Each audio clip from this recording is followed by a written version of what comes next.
অটোক্যাডে আমরা ডাইমেনশন তো দিয়ে থাকি, কিন্তু এই ডাইমেনশনের প্রেজেন্টেশন বা অ্যাপিয়ারেন্স আমরা কন্ট্রোল করতে পারি। যেরকম মনে করা যাক, এই যে এখানে একটা লাইন ড্র করা হয়েছে, এই লাইনের ডাইমেনশন দেওয়া হয়েছে বিভিন্নভাবে, এবং এখানে এই ডাইমেনশনগুলোর টেক্সট আলাদাভাবে প্রেজেন্ট করা হয়েছে, যদিও লাইনের লেন্থ প্রতিটা ডাইমেনশনের ক্ষেত্রেই সমান দেখানো হয়েছে। অর্থাৎ এখানে দশমিকের পরে 4 ঘর রিপ্রেজেন্ট করা হয়েছে, এখানে দশমিকের পরে 1 ঘর রিপ্রেজেন্ট করা হয়েছে, এখানে দশমিক পার্টটা নেই, আবার এইখানে ডাইমেনশনটা লাইনের ওপরে প্রেজেন্ট করা হয়েছে। আমরা দেখতে পাচ্ছি এখানে অ্যারোহেডসগুলো একরকম আছে, এখানের অ্যারোহেডসগুলো আবার অন্য রকম আছে। দুদিকের অ্যারোহেড সমান করা যায়, দুদিকের অ্যারোহেডস আলাদা করা যায়।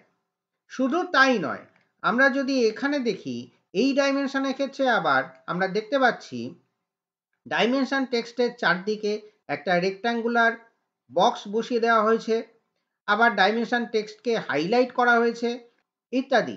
এইভাবে আমরা ডাইমেনশনকে আলাদা আলাদাভাবে প্রেজেন্ট করতে পারি আমাদের প্রয়োজন মতো। আর সেটা করার জন্য আমাদের অটোক্যাডে যে কমান্ডটা ব্যবহার করা হয়, সেই কমান্ডটা হচ্ছে ডাইমেনশন স্টাইল, ছোট কথায় যাকে বলা হয় ডিম স্টাইল। আর এই ডাইমেনশন স্টাইলকে অ্যাক্টিভ করার জন্য আমরা কিবোর্ড থেকে কমান্ড প্রম্পটে ডি লিখে এন্টার করি। ডি লিখে এন্টার করেছি, একটা ডায়লগ বক্স অ্যাপিয়ার হয়েছে। যে ডায়লগ বক্সটা অ্যাপিয়ার করেছে তার নাম হচ্ছে ডাইমেনশন স্টাইল ম্যানেজার। যে কটা ডাইমেনশন স্টাইল তৈরি করা হচ্ছে তার নাম দেখানো আছে এখানে, আর এদিকে কয়েকটা বাটন আছে। নিউ বাটনে ক্লিক করে আমরা নতুন ডাইমেনশন স্টাইল তৈরি করতে পারি, আর মডিফাই বাটনে ক্লিক করে আমরা যে ডাইমেনশনগুলো আগে থাকতে তৈরি করা আছে সেই এক্সিস্টিং ডাইমেনশনগুলোর প্যারামিটার্স চেঞ্জ করতে পারি, যাতে ডাইমেনশনের অ্যাপিয়ারেন্সগুলোকে কন্ট্রোল করা যায়। আমরা এখানে দুখানা ফাইল নিয়ে কাজ করব। এই ফাইলে আমরা ডাইমেনশনের আউটপুট বা প্রেজেন্টেশনটা দেখে নিলাম। আমরা এই ফাইলের মধ্যে নতুন ডাইমেনশন স্টাইল তৈরি করব এবং সেই ডাইমেনশন স্টাইলগুলোকে কাজে লাগিয়ে লাইনের ওপর ডাইমেনশন অ্যাপ্লাই করে দেখব প্রেজেন্টেশনগুলো কি করে ডিফার করে আর কোন প্যারামিটার কোন প্রেজেন্টেশনকে কন্ট্রোল করে। প্রথমে আমরা এই ফাইলে একটা লাইন ড্র করে নিচ্ছি, যে লাইনের লেন্থ আমরা রাখছি 5 ইউনিট। লাইনটা ড্র হয়েছে, এবার আমরা এখানে ডাইমেনশন দেব।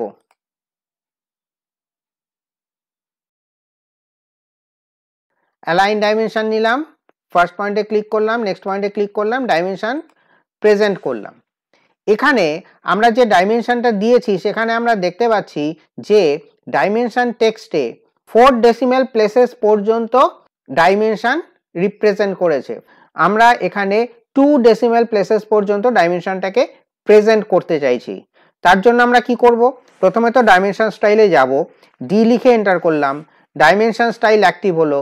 আমরা দেখতে পাচ্ছি এই ফাইলের মধ্যে শুধুমাত্র দুখানা ডাইমেনশন স্টাইল তৈরি করা আছে, একটা হচ্ছে অ্যানোটেটিভ ডাইমেনশন স্টাইল আর একটা হচ্ছে স্ট্যান্ডার্ড ডাইমেনশন স্টাইল।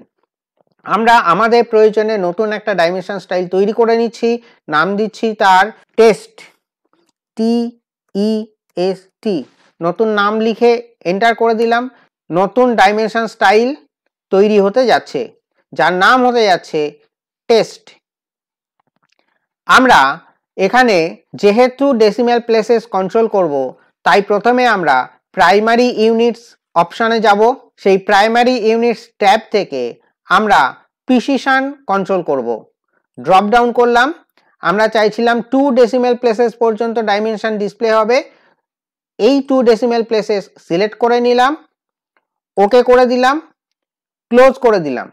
এইবারে আমরা যে স্টাইল দিয়ে ডাইমেনশনটা করতে চাইছি সেই স্টাইলটাকে অ্যাক্টিভ করে নেব। আর তার জন্যে আমাদের প্রথমে অ্যানোটেট ট্যাবে যেতে হবে, সেখান থেকে এই যে ডাইমেনশন আছে তার মধ্যে এইটা হচ্ছে ডাইমেনশন স্টাইল। এই লিস্ট থেকে আমরা আমাদের প্রয়োজন মতো ডাইমেনশন স্টাইলটাকে অ্যাক্টিভ করে নেব ডাইমেনশন দেওয়ার আগে। টেস্ট আমরা অ্যাক্টিভ করে নিয়েছি। এইবারে আমরা যদি ডাইমেনশন দিই এই লাইনটার, তখন আমরা দেখতে পাচ্ছি এই ডাইমেনশনটা এখন 5.00 দেখাচ্ছে। এটা কিন্তু এখন আর 4 ডেসিমেল প্লেসেস পর্যন্ত ডিসপ্লে করছে না। এবার আমরা দেখে নেব প্রিসিশনের আরো কিছু অ্যাপ্লিকেশন। আমরা আবার আগে একটা লাইন ড্র করে নিচ্ছি। এই লাইনটার লেংথ আমরা দিচ্ছি 5.5। এন্টার। আমরা লাইনটা ড্র করেছি, এবার এটা ডাইমেনশন দেব। এবার আমরা ডাইমেনশন দেব টেস্ট ডাইমেনশন স্টাইলটাকে অ্যাক্টিভ রেখে। আমরা ডাইমেনশন দিচ্ছি, আমরা দেখতে পাচ্ছি এটা 5.50 দেখিয়েছে, যেহেতু এখানে 2 ডেসিমেল প্লেসেস কন্ট্রোল করা আছে। কিন্তু আমরা চাইছি যে এখানে এই যে শেষের জিরো যেটা আছে এর কোনো মূল্য নেই। আমরা এই ডাইমেনশনটাকে 5.50 না করে 5.5 এইভাবে দেখাতে চাইছি। সেটা আমরা করব কি করে? আমরা ডাইমেনশন স্টাইলে যাব। এই যে টেস্ট ডাইমেনশন স্টাইলটা তৈরি করা আছে সেটাকে অ্যাক্টিভ রেখে আমরা মডিফাইতে ক্লিক করব। প্রাইমারি ইউনিটসের মধ্যে যাব এবং সেখানে এই যে জিরো সাপ্রেশন আছে এই জিরো সাপ্রেশনের ট্রেইলিংটাকে অন করে দেব। জিরো সাপ্রেশন, সাপ্রেশন কথার মানে হচ্ছে লুকিয়ে রাখা, আর জিরো সাপ্রেশন মানে হচ্ছে জিরোকে লুকিয়ে রাখা। কোন জিরোকে লুকিয়ে রাখতে হবে? ট্রেইলিং জিরো, অর্থাৎ পেছনের যে জিরোটা আছে, যে জিরোর কোনো ভ্যালু নেই, সেই জিরোটাকে লুকিয়ে রাখতে বললাম। করে ওকে করে যেই আমি ক্লোজ করে দেব, তখন কিন্তু 5.50 কে 5.5 হিসাবে দেখাচ্ছে। আর একটা এক্সাম্পল আমরা নিয়ে নিই, তাহলে ব্যাপারটা আরো ভালো বোঝা যাবে। লাইন কমান্ড নিলাম, ফার্স্ট পয়েন্টে ক্লিক করলাম, লাইনের লেংথ দিলাম 3.05, এন্টার করে দিলাম। এইবারে যখন আমি ডাইমেনশন দিচ্ছি তখন দেখতে পাচ্ছি এই ডাইমেনশনটা 3.05 রিপ্রেজেন্ট করছে। এখানে আমরা বলতে পারি না 3.05 ইজ ইকুয়াল টু 3.5, তাই এক্ষেত্রে এই শূন্যটাকে বাদ না দিয়ে ডাইমেনশন রিপ্রেজেন্ট করেছে। এইভাবে আমরা ডাইমেনশন স্টাইলের প্রিসিশন কন্ট্রোল করতে পারি। এবারে আমরা দেখে নেব এই যে ডাইমেনশনগুলো আছে এর মধ্যে এই কিছু ডাইমেনশন টেক্সট হরাইজন্টালি প্লেস হয়েছে, আবার কিছু ডাইমেনশন টেক্সট লাইনের প্যারালালে প্লেস হয়েছে। এটা আমরা কন্ট্রোল করব কি করে? আমরা এই ফাইলটায় চলে যাচ্ছি। এখানে আমরা আগে থাকতে তৈরি করা লাইনগুলো ডাইমেনশন দিয়ে রেখেছি, আরও একটা হরাইজন্টাল লাইন একটা ভার্টিক্যাল লাইন এঁকে নিয়েছি।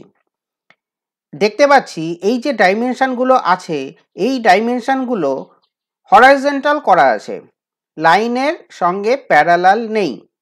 আমাদের ডাইমেনশন স্টাইল নিতেই হবে। এখানে দেখতে পাচ্ছি তিনটে ডাইমেনশন স্টাইল তৈরি করা আছে, অ্যানোটেটিভ আর স্ট্যান্ডার্ড। এটা অটোক্যাড নিজে বানিয়েছে, আর টেস্ট নামের যে স্টাইলটা আছে সেটা আমরা বানিয়ে নিয়েছি। আমরা এখান থেকে নতুন একটা স্টাইল তৈরি করে নিচ্ছি যার নাম দিচ্ছি অ্যালাইনড। আমরা অ্যালাইন ডাইমেনশন স্টাইলের প্যারামিটারসটাকে কন্ট্রোল করব যাতে এখানে ডাইমেনশন টেক্সটগুলো লাইনের প্যারালালে প্লেস হয়। সেটা করবার জন্যে আমাদের টেক্সট ট্যাবে যেতে হবে এবং সেখান থেকে আমরা অ্যালাইনড উইথ ডাইমেনশন লাইন এইটাকে সিলেক্ট করে নেব। এখন যেহেতু হরাইজন্টাল সিলেক্ট করা আছে তাই ডাইমেনশনের টেক্সটগুলো সবসময় হরাইজন্টালি প্লেস হচ্ছে। আমরা অ্যালাইনডে ক্লিক করে দিলাম, ওকে করে দিলাম, ক্লোজ করে এবার ডাইমেনশনটাকে প্লেস করব।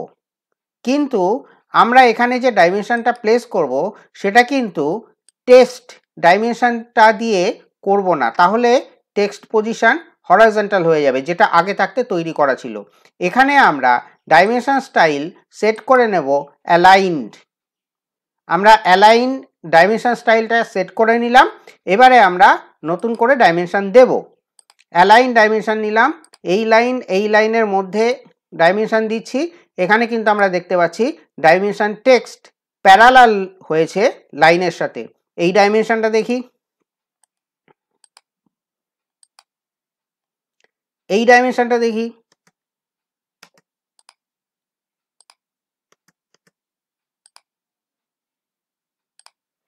আমরা এখন যে ডাইমেনশনগুলো দেখছি সেই ডাইমেনশনগুলো কিন্তু লাইনের সঙ্গে প্যারালালে পজিশন করেছে। কিন্তু এটাকেই যদি আমরা অ্যালাইন্ডের পরিবর্তে টেক্সট স্টাইল দিয়ে ডাইমেনশন করতাম তাহলে সব ডাইমেনশন হরাইজন্টালি হতো। এটা হরাইজন্টাল হলো, এটা হরাইজন্টালি হলো। লাইন কত ডিগ্রি অ্যাঙ্গেলে ইনক্লাইন্ড আছে তার সঙ্গে এর কোনো সম্পর্ক রইল না, টেক্সট সবসময় হরাইজন্টালি প্লেস হলো। এটাই হলো ডাইমেনশন টেক্সটকে লাইনের সঙ্গে প্যারালালে পজিশন করা হবে না হরাইজন্টালি পজিশন করা হবে তার কন্ট্রোল। এবারে আমরা এই যে ডাইমেনশন টেক্সট আছে সেই ডাইমেনশন টেক্সটের হাইলাইট কালার কিভাবে কন্ট্রোল করতে হয় সেটা দেখব, আর ডাইমেনশন টেক্সটের চারদিকে এরকম রেক্ট্যাঙ্গুলার বক্স কি করে বসাতে হয় ডাইমেনশন স্টাইলের সাহায্যে সেটা দেখে নেব। আর সেটা করতে গেলে আমাদের টেক্সট অপশানে যেতে হবে এবং আমরা এখানে যেটা দেখতে পাচ্ছি ড্র ফ্রেম অ্যারাউন্ড টেক্সট, এই চেকবক্সটাকে অন করে দিতে হবে। তাহলে প্রত্যেকটা ডাইমেনশনের চারদিকে একটা করে রেক্ট্যাঙ্গুলার বক্স বসে যাবে। এটা সেই ডাইমেনশনেই হবে যে ডাইমেনশনগুলো আমরা টেক্সট ডাইমেনশন স্টাইলে প্লেস করেছিলাম। আমি ওকে করে দিচ্ছি, ক্লোজ করে দিচ্ছি। দেখা যাচ্ছে টেক্সট ডাইমেনশনের মধ্যে যে কটা ডাইমেনশন প্লেস করা হয়েছিল তার চারদিকে একটা রেক্ট্যাঙ্গুলার বক্স বসে গেছে। আর টেক্সটকে যদি হাইলাইট করতে হয় তাহলে কি করব, ডাইমেনশন স্টাইলে যেতে হবে। এবার আমরা অ্যালাইন ডাইমেনশনটাকে কন্ট্রোল করব হাইলাইট কালার দিয়ে। মডিফাইতে গেলাম, অ্যালাইন ডাইমেনশন অ্যাক্টিভ করে আমরা টেক্সট অপশানেই আছি, সেখান থেকে আমরা ফিল কালার, এই ফিল কালারটাকে চুজ করে নেব। এটাকে আমি রেড দিতে চাইছি ব্যাকগ্রাউন্ডে। রেড সিলেক্ট করে আমরা ক্লোজ বাটনে ক্লিক করে দিলাম। দেখা যাচ্ছে এই যে ডাইমেনশন টেক্সট আছে, যে ডাইমেনশনগুলো অ্যালাইনড ডাইমেনশন স্টাইলের মধ্যে প্লেস করা হয়েছিল তার পেছনে হাইলাইট কালার রেড হয়ে গেছে। এইভাবে আমরা ডাইমেনশন স্টাইলের সাহায্যে টেক্সটের চারদিকে ফ্রেম বা রেক্ট্যাঙ্গুলার বক্স বসাতে পারি বা ডাইমেনশন টেক্সটকে হাইলাইট করতে পারি। এখানে আমরা দেখতে পাচ্ছি এই যে ডাইমেনশন দুটো আছে এই ডাইমেনশনের সঙ্গে এদিকের লাইন কোনোটাই নেই। এটা আমরা কন্ট্রোল করব কি করে? সেটা করতে গেলে আগে আমাদের জেনে নিতে হবে যে অটোক্যাডে এই যে ডাইমেনশনগুলো তৈরি হয় এই ডাইমেনশনগুলো কোন কোন অবজেক্ট দিয়ে তৈরি হয়েছে। সেটা করবার জন্যে আমরা একটা লাইন ড্র করে তার একটা ডাইমেনশন প্লেস করে নিচ্ছি।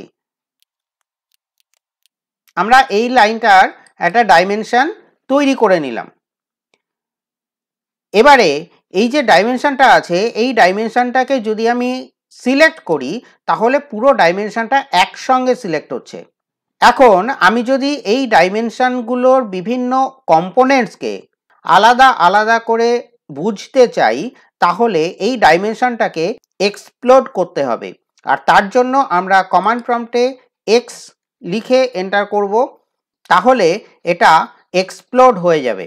এক্সপ্লোড হয়ে গেছে মানে এটা ফেটে গেছে, আলাদা আলাদা কম্পোনেন্টগুলো এখানে আলাদা আলাদাভাবে প্রেজেন্ট করা যাচ্ছে। আমরা এই কম্পোনেন্টগুলোকে আলাদা আলাদা করে প্লেস করে তাদের নামগুলো দেখে নেব। ডাইমেনশনের এই যে কম্পোনেন্টগুলোকে আমি আলাদা আলাদা করে ফেলেছি এর আলাদা আলাদা নাম আছে। এই যে দুটো লাইন, এই দুটো লাইনের নাম হচ্ছে ডাইমেনশন লাইন। এই যে দুটো লাইন আছে এই দুটো লাইনের নাম হচ্ছে এক্সটেনশন লাইন। এইগুলোকে বলবো অ্যারোহেডস। আর এটা হচ্ছে ডাইমেনশন টেক্সট। এইবার আমরা এই ধরনের ডাইমেনশন কি করে তৈরি করতে হয় সেটা দেখে নেব। আমরা ডিম স্টাইল টেস্ট এই ফাইলটাতে এসে গেছি আর এখানে দুটো লাইন এবং তাদের ডাইমেনশন আমরা প্লেস করে রেখেছি। এখানে আমরা কি করতে চাইছি যে এই টেক্সটগুলো ডাইমেনশন টেক্সটগুলো লাইনের সঙ্গে প্যারালাল হয়ে যাবে এবং এই এক্সটেনশন লাইন, অ্যারোহেডস, ডাইমেনশন লাইন কোনোটাই থাকবে না কোনো ডাইমেনশনের সঙ্গে, শুধু ডাইমেনশন টেক্সটটা থাকবে। সেটা করবার জন্য আমরা এখানে ডাইমেনশন স্টাইল নেব এবং এই ডাইমেনশন স্টাইলের মধ্যে একটা নতুন স্টাইল তৈরি করে নিচ্ছি যার নাম দিচ্ছি নো লাইন। নো লাইন নামে আমরা একটা ডাইমেনশন স্টাইল তৈরি করতে যাচ্ছি যেখানে কোনো ডাইমেনশন লাইন বা এক্সটেনশন লাইন দেখানো হবে না।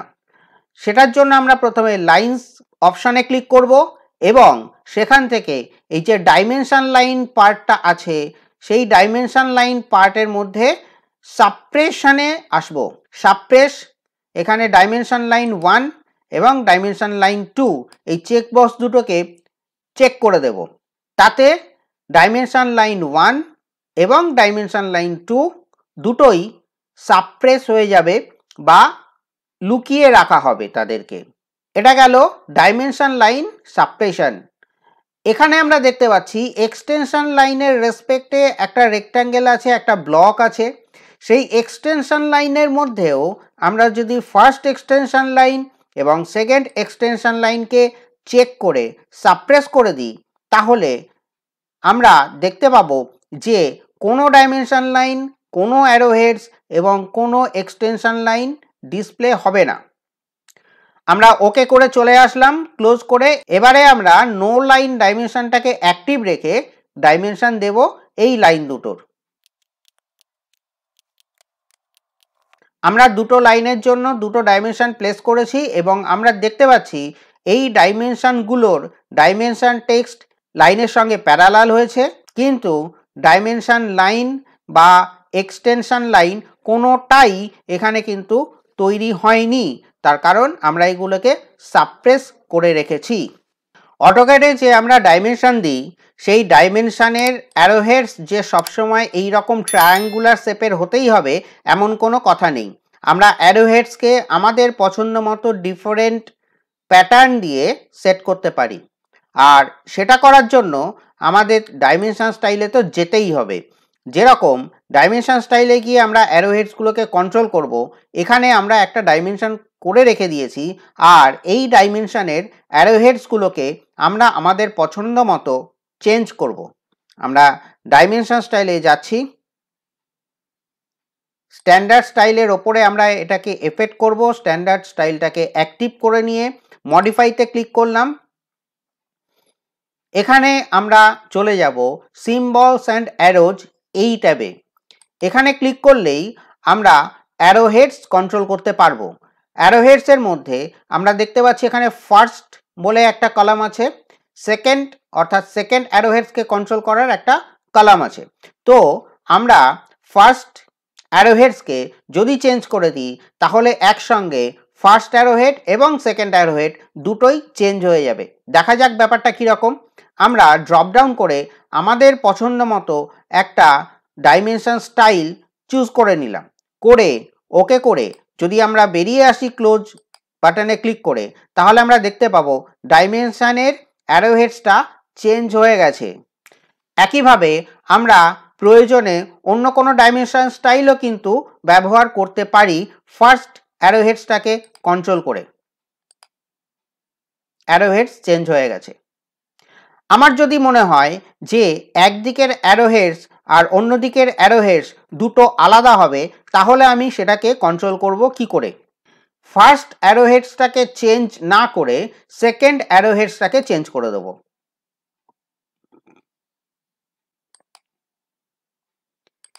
বেরিয়ে আসলে দেখতে পাবো দুদিকের অ্যারোহেডস দুরকম হয়ে গেছে। এবার আমার যদি মনে হয় যে না, ডাইমেনশনের দুদিকের অ্যারোহেডস আলাদা থাকবে না, একই রকম থাকবে, সেটা কন্ট্রোল করব কি করে? আমরা দুটো অ্যারোহেডসকে যদি সমান করতে চাই, যেখানে ফার্স্ট অ্যারোহেড এবং সেকেন্ড অ্যারোহেডসের প্যাটার্ন আলাদা আছে, সেক্ষেত্রে ফার্স্ট অ্যারোহেডটাকে সেম রাখবো, ওটাতে হাত দেব না। আমরা সেকেন্ড অ্যারোহেডসটাকে ফার্স্ট অ্যারোহেডের সঙ্গে সমান করে দেব। আমরা দেখতে পাচ্ছি ফার্স্ট অ্যারোহেডের ডট আছে, আমরা সেকেন্ড অ্যারোহেডসটাকেও ডট করে দেব। দিয়ে যদি আমি বেরিয়ে আসি ডায়লগ বক্স থেকে, তাহলে দুদিকের অ্যারোহেড সমান হয়ে যাবে। দুদিকের অ্যারোহেড যখন সমান হয়ে গেল, আমি যদি ডাইমেনশন স্টাইলে গিয়ে আবার ফার্স্ট অ্যারোহেডসটাকে কন্ট্রোল করি, তাহলে কিন্তু দুটো অ্যারোহেডস একসঙ্গে চেঞ্জ হবে। যেটা নর্মাল থাকে সেটা এবার আমরা করে দিচ্ছি। হ্যাঁ, দেখতে পাচ্ছি দুটো অ্যারোহেডসই একই রকম হয়ে গেছে। এবারে আমরা দেখে নেব এই অ্যারোহেডসগুলো যদি টিক দিয়ে করতে হয় তাহলে তার এফেক্টটা কীরকম হয়। আমরা ফার্স্ট অ্যারোহেড এবং সেকেন্ড অ্যারোহেড দুটোতেই টিক অ্যাপ্লাই করতে চাইছি। ফার্স্ট অ্যারোহেডে গিয়ে আমরা এখান থেকে আর্কিটেকচারাল টিক সিলেক্ট করে নিলাম। দুটো অ্যারোহেডসই এখন আর্কিটেকচারাল টিক সেট হয়ে গেছে। আমরা যদি বেরিয়ে আসি দেখতে পাবো এইভাবে দুদিকে অ্যারোহেডসগুলো টিক প্যাটার্নের হয়ে গেছে। এই টিকের ক্ষেত্রে আমরা আর একটা জিনিস করি, সেটা হচ্ছে এই ডাইমেনশন লাইনটা এক্সটেনশন লাইনকে ছাড়িয়ে আরেকটু বেরিয়ে থাকে। এখানে কিন্তু সেইটা দেখতে পাচ্ছি না। এখানে আর্কিটেকচারাল টিক যেখানে শেষ হয়েছে, ডাইমেনশন লাইন সেখানেই শেষ হয়ে গেছে এক্সটেনশন লাইনের ইন্টারসেকশন পয়েন্টে। কিন্তু যদি এই ডাইমেনশন লাইনগুলোকে টিককে ছাড়িয়ে একটু বেশি করে বাড়িয়ে রাখতে হয়, তাহলে আমরা সেটা করব কি করে? এই যে আর্কিটেকচারাল টিক আমরা যখন সিলেক্ট করেছি, তখন আমরা চলে যাব এই টিক থাকা অবস্থায় লাইন্সের মধ্যে। আমরা লাইন্স অপশনের মধ্যে এসে এই যে ডাইমেনশন লাইন যে ব্লকটা আছে, সেই ডাইমেনশনস লাইনের ব্লকের মধ্যে দেখতে পাচ্ছি এক্সটেন্ড বিয়ন্ড টিক্স বলে একটা অপশন আছে। এক্সটেন্ড মানে বাড়িয়ে দেওয়া, বিয়ন্ড মানে ছাড়িয়ে, টিক্স হচ্ছে টিক্স, অর্থাৎ টিক্সকে ছাড়িয়ে বেড়ে থাকবে কোনটা? Dimension line. অর্থাৎ ডাইমেনশন লাইন যদি টিককে ছাড়িয়ে বেড়ে থাকে তাহলে কতটা বেড়ে থাকবে সেটা এখান থেকে কন্ট্রোল করতে পারবো। আমরা এখানে 0.25 সেট করে দিলাম, ওকে করে বেরিয়ে আসছি। আমরা দেখতে পাচ্ছি টিককে ছাড়িয়ে ডাইমেনশন লাইন এক্সটেন্ডেড হয়ে গেছে। এইভাবে আমরা টিক ব্যবহার করতে পারি এবং টিকের ক্ষেত্রে ডাইমেনশন লাইনকে আমার প্রয়োজন মতো বাড়িয়ে রাখতে পারি। তবে হ্যাঁ, আমরা যদি মনে করি যে ডাইমেনশনের ক্ষেত্রে আমরা অ্যারোহেড টিক ছাড়া অন্য কিছু ব্যবহার করব, অর্থাৎ আমরা সিম্বলস অ্যান্ড অ্যারোজে গিয়ে আর্কিটেকচারাল টিক ছাড়া অন্য কিছু ব্যবহার করব, তখন আমরা দেখতে পাবো লাইন্সের মধ্যে কিন্তু এই যে এক্সটেন্ড বিয়ন্ড টিক্স এই কলামটা ডিমড হয়ে গেছে। অর্থাৎ যখন আমরা আর্কিটেকচারাল টিক ব্যবহার করব তখন এক্সটেন্ড বিয়ন্ড টিক্স অ্যাক্টিভ থাকবে, সেটাকে কন্ট্রোল করতে পারবো। কিন্তু যদি আমরা সিম্বলস অ্যান্ড অ্যারোজের মধ্যে আর্কিটেকচারাল টিক ছাড়া অন্য কোনো অ্যারোহেড স্টাইল ব্যবহার করি, সেক্ষেত্রে কিন্তু এই এক্সটেন্ড বিয়ন্ড টিক্স ব্যবহার করা যাবে না। তো এই ছিল আজকের ডাইমেনশন স্টাইলের কথা। ডাইমেনশন স্টাইলে অনেক প্যারামিটার্স ব্যবহার করা যায়, কিন্তু আমরা এখানে আজকে যে প্যারামিটার্সগুলো সবচেয়ে বেশি ব্যবহার করা হয় সাধারণত সেইগুলো নিয়ে আলোচনা করলাম। যেগুলো বাকি রয়ে গেল সেগুলো অন্য কোনো ভিডিওতে দেখে নেব। আজকের ভিডিও যদি ভালো লেগে থাকে তাহলে লাইক করবেন, শেয়ার করবেন আর চ্যানেলটাকে সাবস্ক্রাইব করবেন। পরের ভিডিওতে আমরা ইউনিটস কমান্ড নিয়ে আলোচনা করব। দেখা হবে পরের ভিডিওতে। ভালো থাকবেন, সুস্থ থাকবেন। ধন্যবাদ।